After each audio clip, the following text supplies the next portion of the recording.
మనతో పాటుగా ఎమ్మెల్యే అరకపూడి గాంధీ గారు ఉన్నారు. సార్ నమస్కారము. దాదాపు తెలంగాణ రాష్ట్రంలో కాంగ్రెస్ పార్టీ వచ్చిన తర్వాత మొదటిసారి జరుగుతున్నటువంటి కార్యక్రమం ఇది.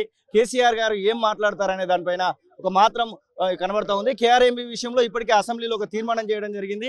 అయినా కానీ సభ అవసరం లేదనేటువంటి మాటను కాంగ్రెస్ పార్టీ చెప్తుంది. ఏమంటారు? నిన్న తీర్మానం దేనికి చేశారు? ఈ సభకి భయపడి నిన్న తీర్మానం చేయడం జరిగింది.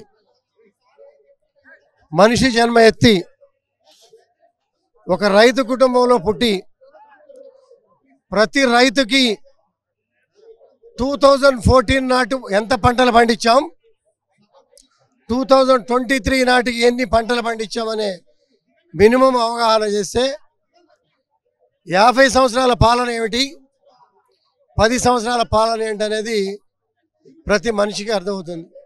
నేను అసెంబ్లీలో చాలా వీడియోలు,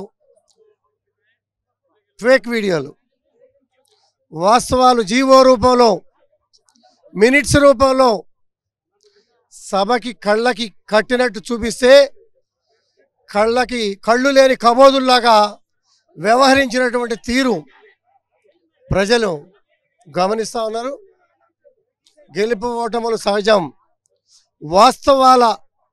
వాస్తవానికి దగ్గరగా వెళ్ళాలి తప్పించి ఇవాళ అధికారం ఉంది కదా అని అధికార మదంతో నోటికొచ్చినట్టు మాట్లాడితే భవిష్యత్తులో మీకు కూడా అదే గతి పడుతుంది. కేసీఆర్ ను ఉద్దేశించి ముఖ్యమంత్రి రండా అనేటువంటి మాటలు మాట్లాడడం జరిగింది. దాని విషయంలో కూడా చాలా వరకు మీ పార్టీకి సంబంధించినటువంటి లీడర్లు చాలా వ్యతిరేకిస్తున్నారు. మీరు దాన్ని ఎట్లా చూస్తారు? దాని విషయంలో కూడా నేను ఇప్పుడే మాట్లాడా. కళ్ళు నెత్తికెక్కి ఒళ్ళు బలిసిన మాటలు మాట్లాడితే భవిష్యత్తులో మీకు కూడా అదే గతి పడుతుంది అని చెప్పి నేను చెప్పా. ఇప్పుడు 17 ఎంపీ స్థానాలకు ఇప్పుడు త్వరలో ఎలక్షన్స్ రాబోతున్నాయి.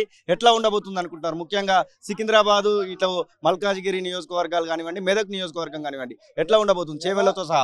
ఎలా ఉన్నా గత 50 సంవత్సరాల కాంగ్రెస్ పాలన కన్నా, గత పాలకుల కన్నా 10 సంవత్సరాల గొప్ప పాలన అందించాం. సంతృప్తి ఉంది. ఇంతకన్నా గొప్ప పాలన చేసేవాడికి, ప్రతివాడికి ఎవరికైనా సపోర్ట్ చేస్తాం.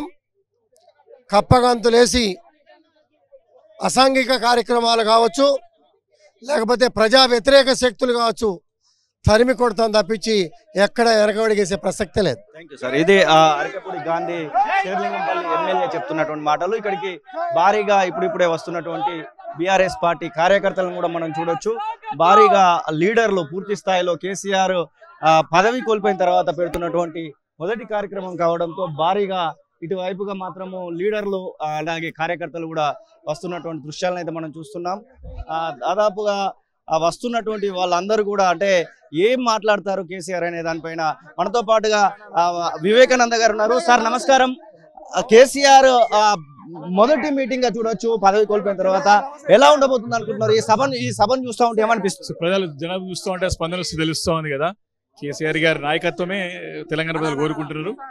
తెలంగాణ ప్రజల యొక్క ఇంట్రెస్ట్ కాపాడాలంటే కేసీఆర్ గారితో సాధ్యపడుతుంది. కేఆర్ఎంబీ పైన ఇప్పటికే మేము ఒక నిర్ణయం చెప్పడం జరిగింది, కానీ ఈ సభ అనవసరంగా పెడుతున్నారని కాంగ్రెస్ పార్టీ వాళ్ళు ఆరోపిస్తున్నటువంటి మాట ఏమని చెప్పొచ్చు? ఈ సభ ఏర్పాటు తర్వాతనే కదా వారు కళ్ళు తెరిచి మళ్ళీ ఆ తీర్మానం పెట్టారు నిన్న. కాబట్టి ఇంకా వారి కనువిప్పు జరిగే విధంగా ఈ సభ ఉండాలా. వారి తెలంగాణ రాష్ట్ర ప్రజలను కాపాడాలంటే కేసీఆర్ గారితో సాధ్యపడుతుంది. కాబట్టి వారి సందేశం వినడానికి ఈరోజు రాష్ట్ర వ్యాప్తంగా అందరూ కూడా ప్రజలు వేచి చూస్తూ ఉన్నారు. కాబట్టి వారి సందేశం గురించి అందరూ వేచి చూస్తాం. మనతో పాటుగా రావుల చంద్రశేఖర్ రెడ్డి గారు. సార్ మీరు ఎట్లా ఉండబోతుంది అనుకుంటున్నారు? కేసీఆర్ మొదటి స్పీచ్ పదవి కోల్పోయిన తర్వాత ఎట్లా ఉండబోతుంది అనుకుంటున్నారు? ఈ కేఆర్ఎంబీ విషయంలో ఏం మాట్లాడతారండి? కృష్ణా జలాల మీద మన హక్కులను కాపాడుకోవాలా. కేంద్ర ప్రభుత్వం 2 రాష్ట్రాల మధ్యన పరిష్కారం కంటే ఎక్కువ వివాదం పెంచి ప్రాజెక్టులను తీసుకున్న దాన్ని వ్యతిరేకిస్తూ ఇవాళ సభ జరుగుతుంది. ప్రజల పక్షాన కేసీఆర్ నిలబడతారు. Thank you. ఇది పరిస్థితి. ఇక్కడికి వస్తున్నటువంటి లీడర్లందరూ కూడా కేసీఆర్ తోనే తెలంగాణ రాష్ట్రానికి సంబంధించినటువంటి అభివృద్ధి జరుగుతుంది.